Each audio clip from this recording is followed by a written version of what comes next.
Warahmatullahi wabarakatuh. Di sini kami kelompok 5 yang beranggotakan 2 orang. Saya sendiri bernama Ahmad Zulfan. Saya Rizky Albani. Ya, di sini kami akan membahas tentang Muhammadiyah sebagai pelopor kemajuan ilmu pengetahuan. Apa sajakah? Yuk kita lihat sama-sama. Ya, monggo yang pertama untuk Erza. Ya, pelopor pembaruan. Selama ini Muhammadiyah dikenal sebagai gerakan modern yang telah melakukan perubahan dalam kehidupan keagamaan, sosial, budaya, dan politik. Selain itu, tajdid dalam pandangan Muhammadiyah merupakan salah satu bentuk implementasi nilai ajaran Islam setelah meninggalnya Nabi. Munculnya gerakan tajdid sebagai jawaban terhadap tantangan kemunduran yang dialami dan atau tantangan terhadap kemajuan oleh kaum muslimin, juga didasarkan pada landasan teologis yang menyebutkan perlunya pembaruan setiap 100 tahun. Ya, untuk selanjutnya saya akan menerangkan tentang pelopor pendidikan. Nah, pendidikan Muhammadiyah pun memelopori pembaruan yang seharusnya dilakukan oleh umat Islam pasca kemunduran kejayaan Islam pada abad klasik. Hal ini merupakan bentuk usaha dalam membangkitkan kejayaan Islam kembali. Tapi dalam Muhammadiyah lebih sering disebutnya menjadi Islam berkemajuan.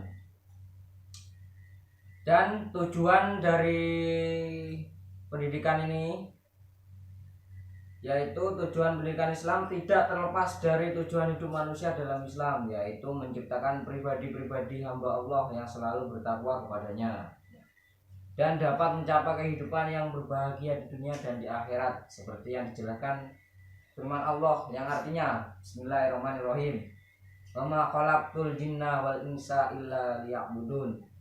Artinya, aku tidak menciptakan jin dan manusia melainkan agar mereka beribadah kepadaku. Quran surat Ad-Dariyat ayat 56. Dan Bismillahirrahmanirrahim, ya ayyuhalladzina amanu taqullaha haqqa tuqatih wa la tamutunna illa wa antum muslimun. Yang artinya, wahai orang-orang yang beriman, bertakwalah kepada Allah sebenar-benar takwa kepadanya, dan janganlah kamu mati kecuali dalam keadaan muslim. Quran surat Ali Imran ayat 102. Dan selanjutnya, dalam mencapai tujuan ini Muhammadiyah melakukan berbagai cara. Salah satunya yaitu dengan membangun fasilitas pendidikan yang mumpuni untuk menciptakan kader penerus Muhammadiyah yang berkompeten.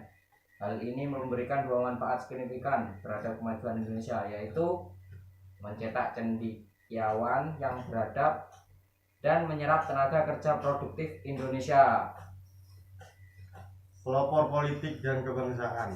Muhammadiyah sejak lahirnya tanggal 8 Zulhijjah 1330 Hijriah bertepatan dengan 18 November 1912 Masehi, telah dikenal sebagai gerakan tajdid yang dinamis, kreatif, dan inovatif. Ketika awal berdirinya dirinya telah menyatu kata-kata reformis dan modernis sebagai simbol jati dirinya yang modern dan berwawasan masa depan. Dari kata-kata reformis, modern, dan berwawasan masa depan, itu dapat dipahami bahwa Muhammadiyah merupakan organisasi pertama sebagai pelopor dalam mengaktualisasikan ajaran Islam secara murni, ikhlas, dan mutaba'ah, yang kemudian secara bertahap menyebar dengan pesatnya di Indonesia bahkan sampai ke luar negeri. Pelopor mewujudkan pesantren modern. Muhammadiyah memiliki komitmen mengembangkan pesantren berkemajuan yang berorientasi masa depan. Hal ini menjadi ciri khas Muhammadiyah yang sejak awal didirikan sangat peduli pada pengembangan pendidikan yang menyesuaikan dengan perkembangan zaman. Ya, santri modern. Pelopor muamalah. Jual beli adalah menukar suatu barang dengan barang yang lain dengan cara yang tertentu. Artinya, orang-orang yang makan mengambil riba tidak dapat berdiri melainkan seperti berdirinya orang yang kemasukan setan lantaran tekanan penyakit gila. Keadaan mereka yang demikian itu adalah disebabkan mereka berpendapat sesungguhnya jual beli itu sama dengan riba, padahal Allah telah menghalalkan jual beli dengan mengharamkan riba. Orang-orang yang telah sampai kepadanya larangan dari Robnya lalu terus berhenti dari mengambil riba, maka baginya apa yang telah diambilnya dahulu sebelum datang larangan, dan urusannya terserah kepada Allah. Orang yang mengulangi mengambil riba, maka orang itu adalah penghuni neraka, mereka kekal di dalamnya. Quran surat Al-Baqarah ayat 275. Nah, untuk selanjutnya sewa menyewa ya. Sewa menyewa adalah suatu perjanjian atau kesepakatan di mana penyewa harus membayarkan atau memberikan imbalan atau manfaat dari benda atau barang yang dimiliki oleh pemilik barang yang dipinjamkan. Hukum dari sewa menyewa ini adalah mubah atau diperbolehkan ya. Sepertinya itu saja ya kawan. Kita akhiri. Jika ada kekurangan ataupun salah kata mohon dimaklumi ya. Karena kami manusia.